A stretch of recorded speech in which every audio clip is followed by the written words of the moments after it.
What's up, everyone? This is Kronos, aka Adam, back with another WWE Week in Review, where I recap and review everything that happened in the past week from Raw, NXT, Smackdown, and anything else that might have popped up.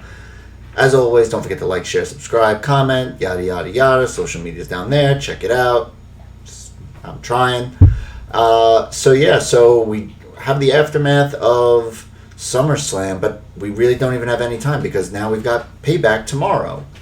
So they were technically go-home shows and also shows after pay-per-views. Interesting.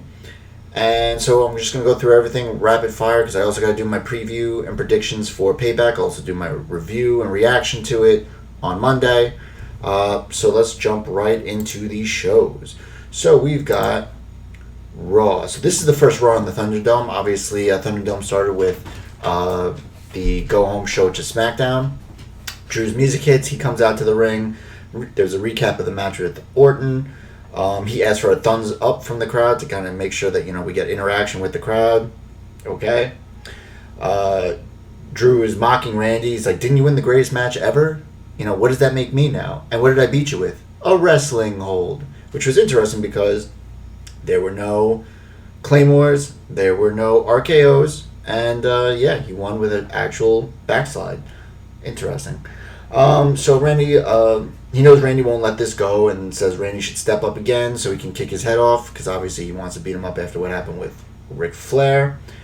So Randy attacks Drew at the top of the ramp. They fight into gorilla position. Randy gets 2 punts off. Both look awful. They're both angled very badly. So back from commercial, Drew says he's fine. He stumbles off. By the way, I was really tired during almost every time I was watching anything on WWE, so if I missed anything in my recaps and you catch me on it, probably because I forgot about it because I was very, very tired. I was working a lot this week. So, there you go. We get a Keith Lee video package because Keith Lee is now going to be on Raw. Okay. We get Nia backstage. Sarah says, well, she was suspended. Says she isn't suspended because she, guess what? Apologized. She was obviously trying to make it like she did something else to Pat Buck, but she didn't. Shayna comes up, says, it's only a matter of time before you get suspended again. Shayna has a match with Bayley to get ready for. Shayna calls Nia Haystacks Calhoun, but less good looking. Nia calls Shayna an Addams Family reject, and Shayna says, welcome back, Nia. I mean, that's kind of reaching, for the Wayback Machine for an insult. Shayna versus Bayley. Sasha looks very, very sad after losing the Raw Championship. Asuka versus Sasha in a lumberjack match is scheduled for later that night. Nia's music hits. She's watching from the top of the ramp just to watch. So we get a step-up knee in the corner by Shayna. Bayley tries to roll her up. Shayna gets the triangle, and Sasha distracts her, so she ends up breaking the hold there. Shayna's sent to the outside. We get Nia grabs her, and the bell rings because they just start brawling. Nia starts to take advantage on her. Bayley and Sasha are running their mouth, kind of laughing about it as Nia and Shayna are fighting. They both stop, turning their attention to Shayna and Bayley. They both run, and I was like, oh, is this going to be some kind of tag match? Shocking how they work in WWE. So predictable. KO looks for Aleister Black's room, asks if he's coming, finds the room, opens it up, but obviously you don't see, Aleister Black there. Hold on 1 second. Let me just get a little closer. So you don't see Aleister, and it's kind of like, are you coming to the KO show since it's next? So we haven't seen Black yet, but he closes the door, so I think you see his hand. He still doesn't get the old school entrance, with the coffin, rising from it. He just has the normal, he just walks out. He's in a black suit, bandana type eye patch, so it's kind of just like one of those like pirate looking, like it's just like a bandana going across the head this way. Like, I don't know. I was like, okay, the crowd noise was a little too loud. I know I've seen a lot of people talk about that. It was kind of almost jarring at some points. Like, I understand you got to pump in the crowd noise, but this was just kind of annoying. So Black says, why don't we see the footage? Why? Why would you want to see the footage first? Secondly, it's like we already get the recap. Like, if you're going to do the recap, do it while he's doing his entrance or something. Like, why cut to it in the middle of a conversation? But he doesn't even want to watch it, though. He keeps his head down the whole time. So it's like, why tell people to watch it if you're not even going to watch it? It just made no sense. Then Black all of a sudden like fakes like he's goes down and he's in pain. KO's like, oh, let's get him some help. Catches a back fist and a black mass from Aleister Black, and he leaves. I don't get it. I don't understand. I feel like they just don't understand Aleister Black, and they're just gonna make it okay. He's a heel now, but it's just so frustrating. He doesn't need this. Doesn't need this kind of setup. He could have just been a heel. Just this faking the eye injury to then like bait KO in. He could just beat up KO. Just beat him up. And there you go. Anyway, so we get Charlie back at stage with Sasha and Bayley. Says they Bayley escape. Sasha shouldn't have to be in this match, but after they'll take care of Nia and Shayna. Bayley with the stutters. Sasha with the tongue smack. So they're just like making fun of Charlie doing that. We got a fatal 4-way for the 24/7 title. Shelton, Akira, Cedric, and Truth. Essentially, Akira is powerbombed into the ninjas. Akira rolls up Truth for the win. Akira runs off. So Akira now is the 24/7 champ. Okay. Randy Orton arrives. Sarah asks for a comment. He says, I do have, what to say, and then walks off. Recap of earlier with Randy and Drew with the terrible punts. No, he said he normally gets his way, but last night didn't happen. Says he's a man of his word. Goes over his bona fides, and then all of a sudden Keith Lee's music hits, but instead it's very generic, new music, don't like it, too generic, it sounds like Brock's music. He's also clean shaven, he's also wearing like different kind of trunks and a shirt, so his ring gear's changed. Obviously this was one of those things that obviously the internet went crazy, they really didn't like it. I didn't like it. I mean, I don't blame Keith Lee for it, obviously I blame WWE Creative, because just keep him the fucking same. He was one of the most over people in wrestling. I mean, you gave him the big spots when we had the NXT during a Survivor Series with him, and the Royal Rumble also. You're giving him these moments. He's over as fuck. Just keep it the same. There's no reason to change anything. Now, unless there's some like underlying licensing reason with the music. I know there's some stuff with CFO $, but I thought, I don't know if it was licensed or work for hire. I'm trying to throw some lawyerly words in there. Unless that's the case, which they should just say then. Like, it's not that big of a deal. But it was just, I don't know. I just didn't approve of it. So he offers him the privilege of basking in his glory, says that we haven't been properly introduced. He challenges Randy right there, right now. Randy starts to like pump up like he's ready to fight, and he says maybe later, and leaves. And then at this point, it's almost like halfway through. I've mentioned like I don't even think they've mentioned Retribution at all, which they haven't. We get Charlie backstage. Angel's arguing with Zelina and Demi. Charlie asks if Zelina is willing to admit that she poisoned Montez Ford. Angel says, listen, she got caught, so what? And Zelina's like pissed off. It's like, what are you talking about? No, you're diming me out. No. Then Demi says she's been talking to Ivar. Obviously, Angel's not happy about that. Says to Demi and Charlie are welcome to come. Charlie ain't having that. She ain't into that group thing. Keith Lee and Randy is set for later tonight. We get Angel Garza versus Montez Ford. Demi and Andrade out with Angel. Demi is sitting at commentary. Street Profits with a video package. Dawkins is, making a joke about do the pants rip like Angel Garza. They want the smoke, yada, yada, yada. Angel catches Ford in the midair with a drop kick for a 2 count, which is really cool. Running knee by Angel while Ford was in the Tree of Woe. We get Ivar comes to the ring, gives Demi the turkey leg, and then says, you want to come and watch Raw Underground? She's like, sure. And the best part is Dawkins hysterical laughing in the background this whole entire time. We get Angel is knocked off the top. Ford with the big splash for the win. There you go. Hold on, I'm just trying to see here. Yeah, so I don't see anything that was set for Payback for the tag team title, for the Raw tag team title. Okay, so then we get Nia says she wasn't thrilled about teaming with Shayna at Payback, but they can actually win. Shayna says she helps and Nia will get off her back. Nia says as long as Shayna follows her lead, kind of does it kind of fucked up way, kind of condescending way. Shayna slaps her, walks off. Nia kind of has a look on her face like, okay, I like that. One more of that. That's a BTE Young Bucks reference, if you get it.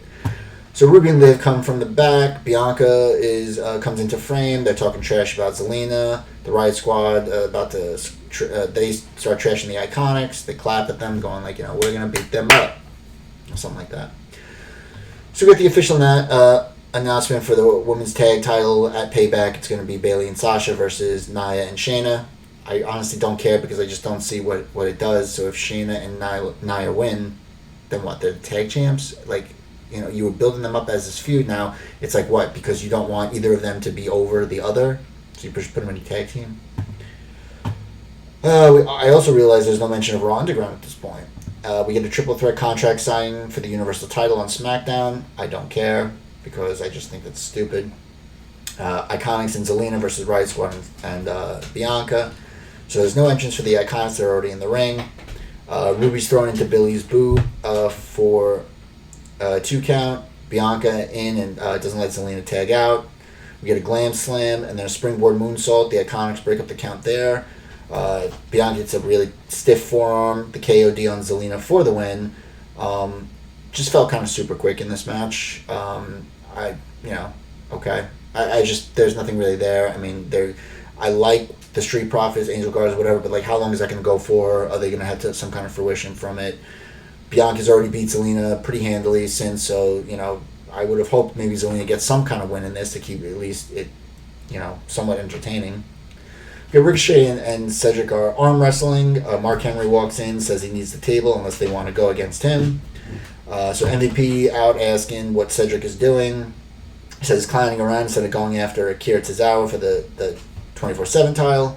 Tells Ricochet he didn't ask him for his input. Obviously, Ricochet tries to jump in and defend his friend. We get a recap of the U.S. title match. We get an arm wrestling match between Apollo and Lashley, and Mark Henry is doing the introductions and moderating and reffing this. So we get Lashley. We get the U.S. title match at Payback. Lashley's in a suit. And then I don't know if Henry called Cedric the Entertainer on purpose or not, because it just seemed kind of weird the way he delivered that, almost as if he didn't mean to do it. So everyone's barred during the match, during that arm wrestling match. Lashley's talking trash. He pulls away first to take his jacket off. So then they finally lock up. Apollo stomps on his foot underneath the table and slams his hand down for the win, so Apollo wins. This was great because this obviously reminds me of what everyone always talks about, is that pose off between Apollo and Lashley. That was really funny. So there's Apollo hits a pump kick to Lashley, a tope con hilo on the rest of Hurt Business as they come out, and then he runs off. We get a recap of Dominic and Seth from the match at Summerslam. Backstage, we have Ray with his family. Ray's proud of his son for the match. Dom said he and his family had his family in his corner, and that gave him the strength. Says Dom is now a man. The day he's been dreaming about. Seth won't ruin this moment for him. We get then Lana and Natalya in the ring, inducting someone into the Hall of Fame, paying tribute to Mickie James. This was so stupid. Tonight her trail ends, and they want to make her TikTok famous, but they just don't show anything. They're like, that's it. That's her whole highlight reel. So I just realized I had my phone on, so all I needed was that to go off. I think it matters. So then Mickie James comes down. The chick with the kick. So there was nothing in the video package. She comes out, shoves Natalya over, hits a chick kick to Lana, and then leaves. I don't know what the hell they're doing because this is just dumb. I wish they would have some more compelling stories with the women. Obviously they can't all be involved in the title shot, but you can have something more compelling than this. It just looks stupid. Finally, we get Raw Underground. Hurt Business show up. They want to fight. Shane says, go right in. Lashley chokes out some jobber. Dolph steps up. Dolph with a takedown. Lashley with kicks to the back. Dolph gets a sleeper on him. Lashley pounces Dolph into the crowd, so they just kind of end it there. Then a jobber gets thrown into the ring. Lashley with a bad kick, but he knocks out this guy, but it didn't look good. So then we get Randy versus Keith Lee. So we get a recap from earlier tonight. Randy knocked to the ground, kind of looking a little bit in disbelief, but at the same time, I think it's more like what I get myself into, but like I'm still Randy Orton, so he might be bigger, but I'll kick his ass. We get Lee catches Randy's punch, standing overhead belly to belly by Lee. Lee sent into the post. Randy works the knee of Lee. Lee gets up from a sleeper hold, Randy, what is this? Pounces out of gets pounced out of the ring. Orton hits a draping DDT, and then Drew McIntyre comes out, attacks Randy for the DQ. Now, normally Lee, I think at some point later on, says he would normally be mad, but he understands where Drew was coming from, and they're friends, so he's okay with it. Recap of Universal. I don't know why they're talking about the Universal title on Raw. It just seems weird that they never really talk about stuff on SmackDown, but now they are. Maybe just because Roman Reigns is so big and they're thinking that will pop ratings for some reason. I don't know. I'm hearing stuff. Sorry. Drew caught backstage. He's happy for his friendly, but he doesn't need anyone fighting his battles.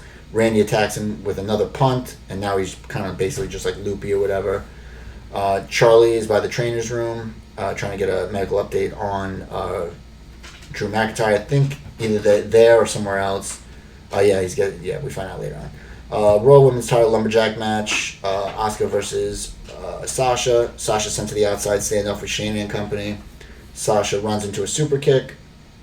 Asuka dies. Looks like Sasha spears her, but Asuka makes the pin attempt for a 2 count. It was kind of weird, kind of botchy.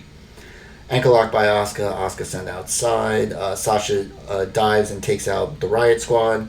Bayley pushes everyone into Asuka as she's taking them out. Sasha sends Asuka into the stairs. Bayley goes for a chair. Shayna stops her. Asuka gets the Asuka lock on Sasha, and Sasha taps. Sasha and Bayley are super upset. Shayna's smiling about the whole thing. Drew taken away in the hospital. Keith isn't happy. He said his friend is transported by ambulance, so he knows will be fine, but can't say the same about Randy. Raw Underground. We get Lashley versus Cedric. Cedric trying to fight an arm breaker. Shane and MVP try to break it up. Raiders to the ring. Ivar puts a Kimura. Ivar is Kimured by Lashley. Shelton and MVP attack Eric. Her business stands tall, but Shane says, we'll see what happens next week as if it's over. I thought these segments were going to be almost like the last hour. Not the full hour, but throughout the hour, but it felt pretty short. Keith Lee and Orton are official for Payback, and then we get our main event, which is Ray and Dominic versus Seth and Murphy. So I don't need to get too much into this because in the end, Retribution come out, beat them all up. Seth and Buddy bail. Ray's on the outside, but back in they get beat down. Both are tossed to the outside, beaten some more. Ray gets long darted into the post, and they're all celebrating on the apron. So we get that this is going to be rescheduled for Payback, so I don't want to get too into it because it's just unnecessary. So that was Raw. Let's see, what do we have here? Oh, not bad. Alright, so now we're going to NXT. Cross is out to start. He's in a sling. Obviously the rumors about his separated shoulder were true. He says, there are a lot of obstacles. The obstacles are part of the path. He leaves the title in the middle of the ring. What's her name? Scarlett flips over the hourglass. So everyone will pay the toll when he's back, which kind of sucks. We get Wade Barrett. I got some bad news for you. Wade Barrett's back on commentary. He feels for Cross because apparently he had to relinquish the title for the same exact injury of a separated shoulder. I don't know what that was, but it happened. We get an NXT Tag Team title match, Imperium versus Breezango. So we get to the finish here because this is, your typical match, but it was actually really compelling, really good match between them. Eventually, Breeze hits super kicks on both members of Imperium. Fandango hits a top rope leg drop on both of them for the win. They they're celebrating like crazy. They go to the commentary desk. We find out, which I thought, but I wasn't sure, this was actually the first title win for Breezango or Fandango since they started in WWE. I think they said like 3,000 matches or something like that. It was something absolutely ridiculous. But, so that was their first match. Kind of makes sense. It sounds like NXT UK is going to be back on TV soon. Imperium will probably be back there with their stablemates. So it just doesn't... And because, their run as tag team champions was very weak.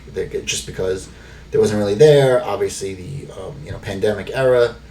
So we get Damian Priest arriving. He'll answer all questions in due time. After party is still going. Timothy Thatcher arrives to say he's not giving the title. He's not treating the title with respect, and he should have the first shot. Why? He hasn't. He lost in the triple threat match to get into the ladder match, so he wasn't even in there. At NXT, he lost to Finn Balor. Aside from Riddle, he has not had a significant win. I mean, obviously, he came in, he was the tag champion with Riddle, but, I mean, that was a tag team, so it wasn't on his own.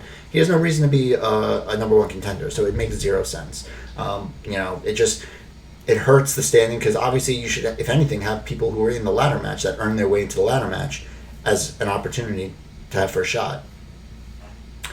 We get a look at an NXT executive meeting, which Triple H, HBK, Regal, and Matt Bloom obviously going over what they're to do now that the title has been vacated. Jake Atlas versus Tommaso Ciampa. Welcome back, Tommaso Ciampa. This really cool Black Panther type mask. Obviously, kind of foreshadowing R.I.P. Chadwick Boseman. That is just absolutely terrible. I mean, so young. I mean, we're 7 years apart. He's not even that much older than me. So yeah, that's just absolutely terrible. So basically, Ciampa just beats the shit out of Atlas, hits the Willow's Bell, for the win. So it's just funny that they were saying like Atlas is a rising star and he just gets completely jobbed out. Post-match beatdown for Atlas, gets sent into the stairs. Then they do Tommaso does a slingshot of Atlas underneath the ring into the bottom of the ring post, so his neck is all jacked up. They get him on a stretcher. He does a draping DDT while Atlas was on the stretcher. Looked brutal. So now we have heel Tommaso Ciampa. Candice is talking about her past. Next segment. Candice talking about her past friendship with Tegan. Tegan wasn't there for her. Tegan should be on Candice's path, but if not, too bad. You're gonna learn. You're gonna learn today. Backstage interview with Bronson Reed. He should be the one that gets the first title shot. Austin Theory shows up here to give him some advice. Bronson Reed just slaps the shit out of him. There's a smile on Theory's face. I guess he's not part of the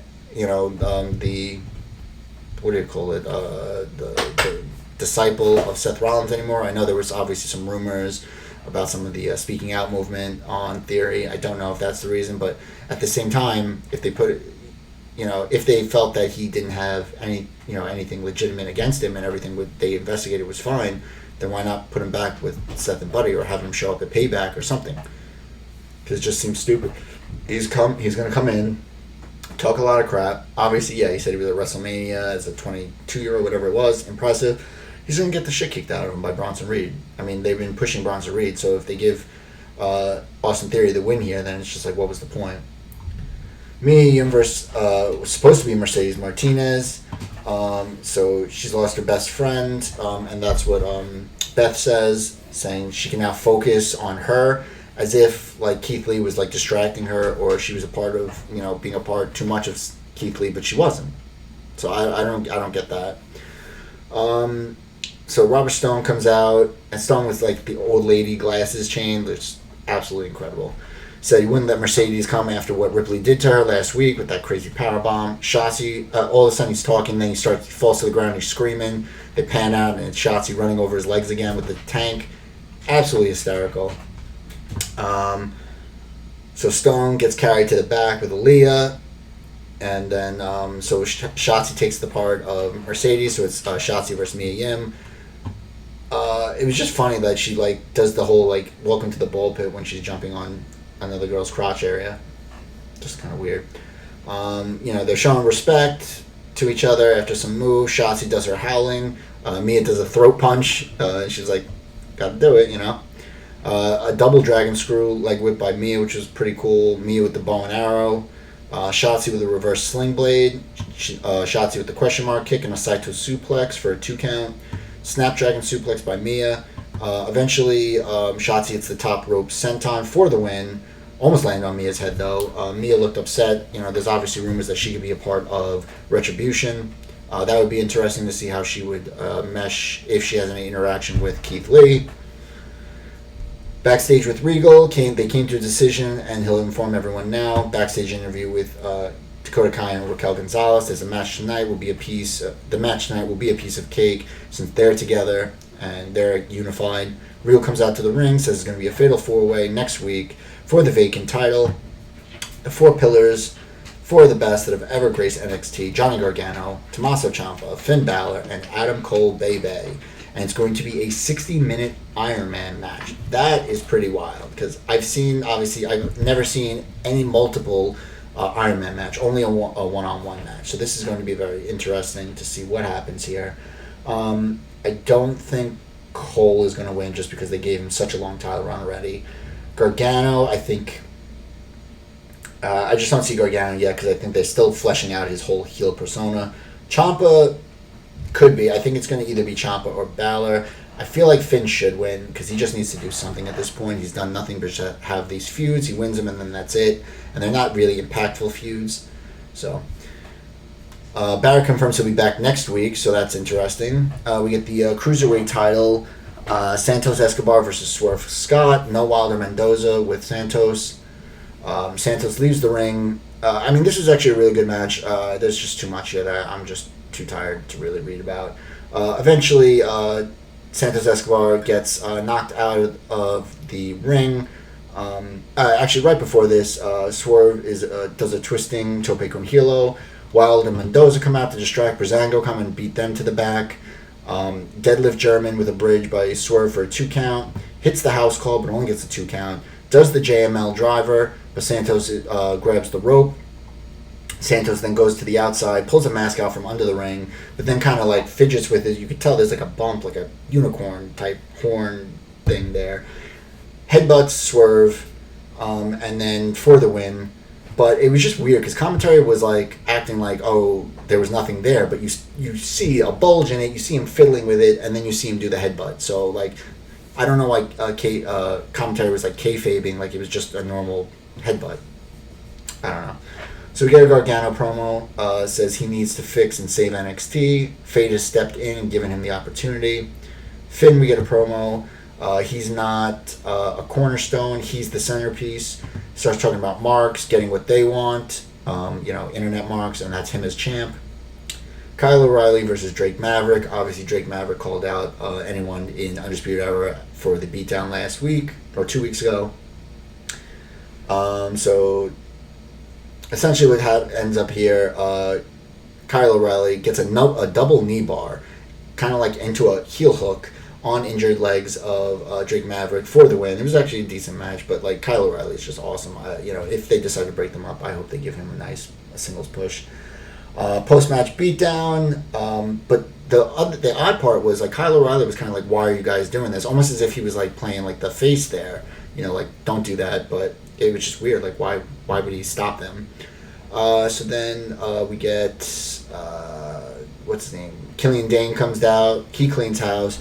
Drake goes over to thank Dane. Dane just knocks him to the ground. So I don't know if that means that they're gonna have a reluctant tag team or they're gonna have a beef or a program between themselves. Backstage interview with Rhea Ripley. Obviously wants the title back, but wants to get Kai and Gonzalez so she'll work with Io. Cole has a promo. He says he is the Mount Rushmore of NXT. We then get our main event of Io and Ripley versus Kai and Gonzalez. Ripley and Gonzalez in a hoss battle. Io with a round on Gonzalez, but it looked a little sloppy. Io worked over during the break. Scorpion kick by Kai on Io. Kamigoye by Io on Kai. German with a bridge, and Gonzalez breaks the count. We get a pump kick power slam combo on Io for a 2 count. Ref doesn't see the tag to Ripley, so then pushes her back out of the ring. While the ref is now watching what's going in the ring, Mercedes cheap shot to Ripley. We get kind of like a black hole slam by Gonzalez on Io for a 2 count, and then does the one-arm powerbomb on Ripley for the win. So we get another next week. We'll get a 6-man street fight of Legado del Fantasma and Breezango versus Swerve, which is basically, again, I think this is like the second or third time we've had this kind of combination. But that was it for NXT. Decent. I'm really excited for next week. Obviously, the big setup is the big title match. Really unfortunate that they had to have it that way, but it is what it is.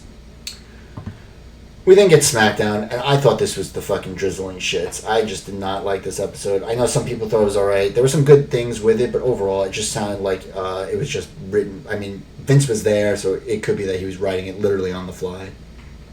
Adam Pearce is talking backstage with some security. You know, we gotta, make sure that, Roman Reigns is here, Bray is here, Strowman's here, and Retribution. We gotta be vigilant, guys. See something, say something. He then goes into the locker room. Vince is there. Says you got to get this contract signed by all three by the end of the night.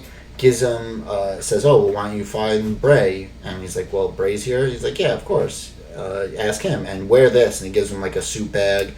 Says, "Don't forget to say hi to Huskus for me. I love those loud burps." I don't know. Jeff Hardy comes to the ring, says he's tickled pink to be standing, let alone standing anywhere, let alone in the ring after what AJ did to him. AJ comes out. Is this real? Is this real? Hardy is a liar and a cheat. Some doc that cleared Hardy won't clear him. Hardy said he was going to issue another open challenge to anyone but AJ. AJ starts to flip out. Hardy knocks AJ to the ground. The work punch looked horrible. We then come back from break, and Shinsuke Nakamura is the one, challenging Jeff Hardy. AJ's on commentary, just hysterical, like just, ragging on Michael Cole, ragging on Jeff, saying he's a cheater, the cheater. We get a sliding we get a whisper in the wind. Hardy is selling the knee still. We get a sliding German suplex by Shinsuke, jumping knee for a 2 count. Hardy uses the knee, which is his, the one that had the brace on it. Hits the twist of fate, then a swanton for the win. AJ's flipping out the whole time. He's using the cheat. He's using his knee. He's cheating. So Hardy goes up to the ramp celebrating, and what do you know? Sami Zayn's music hits. He is back with the belt that he said he never lost, saying to Hardy that he never lost. Ends up cheap shotting Hardy with a haluva kick. And then AJ comes up, like, trying to get another cheap shot, but Hardy's already back to his feet. And then AJ's like, all right. So we get Ramblin' Rabbit is shining up the Universal title. And then backstage interview with Sammy. It's like, why attack Hardy? Because he's there to right wrongs, like he always said he has been. Hardy's pretending to be the champ. Kayla says why he hasn't defended it. It's like, we know why. He didn't want to be a part of this during the pandemic. Like, why? Like, they're making it like Sammy was like being shady or just not caring about wrestling or something. It was like, no, he cared about his fucking health. Like, guys, like, I'm only so mad about it is because they said it several times. It's like, yo, guys, we get it. Like, but you're making him look bad. I know you're not saying that to Reigns, right? You're not saying it to Daniel Bryan, right? So, Firefly Funhouse, something is missing. We get a kind of thought bubble in Bray's head or some weird shit. Title's back in his hands. None of those monsters can take it away from him. And then we get Postman Pierce, comes over, says to Bray, he says Bray should sign it because they have some kind of connection. He says he will. And then he says, well, if I know him, I just signed a couple of death warrants. We get a recap of Riddle and Baron feud, Riddle versus Gable. So Riddle with a promo, seems like Baron is scared, calls out Baron. It's just a weird cut to a commercial then. Corbin finally comes out, and then Gable attacks from behind, and Baron accepts the challenge with Gable as his proxy, but it's like, well, Gable was just pretending last week he was just apologizing for what he did, and even when Baron kind of, cheap shotted him, Gable looked like he was he felt bad and guilty and whatever. So I don't really know what this does anyway, because it's not like he was really leading Riddle on. Literally week to week, and all he did was he didn't engage in the attack, but he didn't stop Baron from attacking him. And this one he attacks him, and he looks vicious, like he's smiling and happy that he was fighting Riddle the way he was. But it was only a couple minutes. Eventually, Riddle hits the V trigger, and then a Bro Derek for the win. Once again, shitting on Gable. Corbin tries to get into the ring, but he doesn't. He's not successful. He bails. Recap of Big E and Miz from Talking Smack. We get earlier today, Miz and Big E are joined because Big E doesn't want to go on Miz TV. Sheamus arrives, says, oh, it's a 3-on-1. Then Heavy Machinery arrives, and then we have a 3-on-3. We know where this is going. 6-man tag made. Otis has and then we see that Otis now has a lunchbox in the bank filled with meat. Bayley and Sasha there saying, oh, it's just a bunch of guys playing with their meat, making fun of them. Pierce knocking on Roman's door. No one's answering. We get Kayla kind of ambushes Baron. Baron says he's going to beat him up on Sunday, so we find out that Riddle and Baron Corbin will have a match at Payback. So where are we here? Okay. Bayley and Sasha come out to the ring. A lot has happened, but as long as they got each other's backs, they'll be fine. Nia and Shayna are a distraction from the Tron. Shayna cuts off Nia to say that they're doing everything but winning. Or yeah, I think that she meant that to Sasha and Bayley. These are Adam notes, so they're not always full, and I was very tired at this point. Pierce looking for Roman. Gulak doesn't know, but he hits Strowman with a chair and then runs away. He gives the chair to Pierce. Pierce just straight up says, that was Gulak, but he wants him to sign the contract. Braun won't sign the contract unless he gets Gulak in the ring. Cesaro and Shinsuke are backstage. During the Shinsuke Jeff Hardy match, we got a picture of Cesaro, and he's just like, I went to go get more champagne, and then I come back and this is happening. So it's kind of funny. So we get Cesaro and Shinsuke are backstage talking. Sammy shows up. He's all like reunited, and it feels so good. They're not happy to see him. They basically said without him, they became tag champs. He's like, look, we're all champs. Champs Lounge. They're like, well, we're finishing a conversation. Obviously, Sammy takes a while to get the hint. He finally does get the hint. He's like, I gotta go anyway. Gulak versus Strowman. Braun is in like a muscle shirt. Just hits a power slam for the win. Completely destroys Gulak. Braun passes Pierce on the ramp and then signs the contract. Pierce was smart. Said, listen, this is what you asked for. You got what you asked for. I need you to sign. Smart move by him. Lucha House Party. Kalisto says, stay back and watch how it's done because he's still beefing with them. As he walks away, Cesaro and Shinsuke attack Metalik and Lindsay. Kalisto versus Cesaro. The usual really cool stuff. There was this wild spot where Kalisto gets pushed up into the air, lands on Cesaro's shoulders, but he's kind of like he's facing him. So as he drops down, he hits him with a DDT. Looked wild. Eventually, Shinsuke tries to get involved. Lucha House Party comes down, and they kind of pull away Shinsuke, but Kalisto gets distracted. Cesaro hits a really deep roll-up for the win. Lucha House Party is arguing in the ring. Kalisto is busted open in the mouth, probably during the match. Kalisto hugs both of them, but you can see that Lindsay is not having it. He's pissed off. Pierce comes to Vince saying that he has 2 signed. 2 out of 3 ain't bad. 2 out of 3 ain't bad. Vince says Pierce should use himself as a battering ram, have like a bunch of people kick at the door in if Roman doesn't answer. So we get Nikki backstage, starts talking to Tamina, where all of a sudden Tamina's showing like she gives a shit about Alexa, but I don't know if Tamina is heel or face or anything. Nikki's holding the mug, which is the first gift that Alexa ever gave to her. Alexa shows up, kind of dressed Harley Quinn style with the pigtails. Then she shows one of the braids that looks like a dreadlock, like Bray Wyatt's. Nikki says she doesn't like it because it reminds her of The Fiend.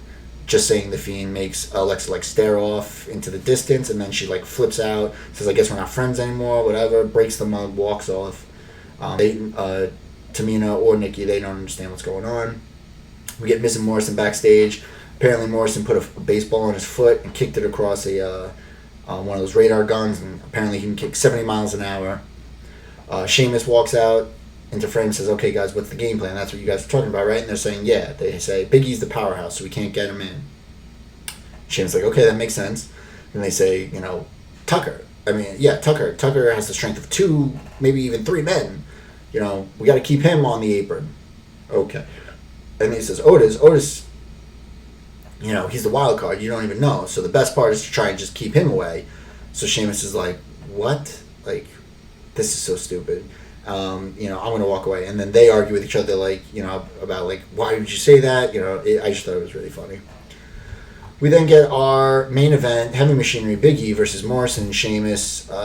Pierce finally finds Roman, and they start. He starts to read it, but he says, he'll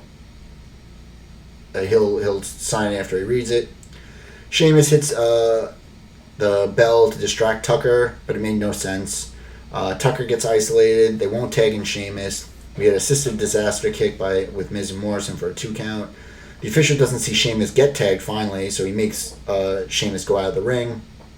Morrison is pushed into Sheamus. Sheamus goes off the apron. He flips out. He leaves. Miz is trying to get him back, but then realizes that, it's not, there's no point right now. We get a hot tag to Big E. Big E is all over the Miz, hits the big splash, the Uranagi. Morrison breaks up the pin. Otis hits a caterpillar on both. He only hits Morrison because I think Miz rolls out of the way. But he rolls right into Big E, who hits the big ending on him for the win. So then we cut back to backstage. Roman says to fix these changes and he'll wreck everyone and leave. He'll win his title back that he never lost. He says, that's not a prediction. That's a spoiler. We pan out. And Paul Heyman is now working with Roman Reigns. That was a pretty big shock.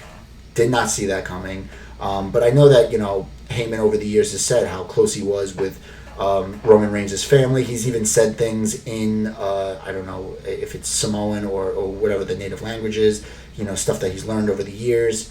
I don't know if maybe this is a swerve because he's still representing Brock, or this is just, kind of foreshadowing that Brock will come back. I don't know. But either way, there are a lot of avenues they can go, and I'm intrigued. Even though I think putting the title on Roman is basically going to just set everybody off. It's like we just gave Bray back the title. Now we're going to take it off him again. He's had a weak reign. That's his second title reign. Like, it just makes no sense. Like, unless Alexa gets involved or something like that. I'm very curious to see what they're going to do. Anyway, so that's everything that happened in WWE this week.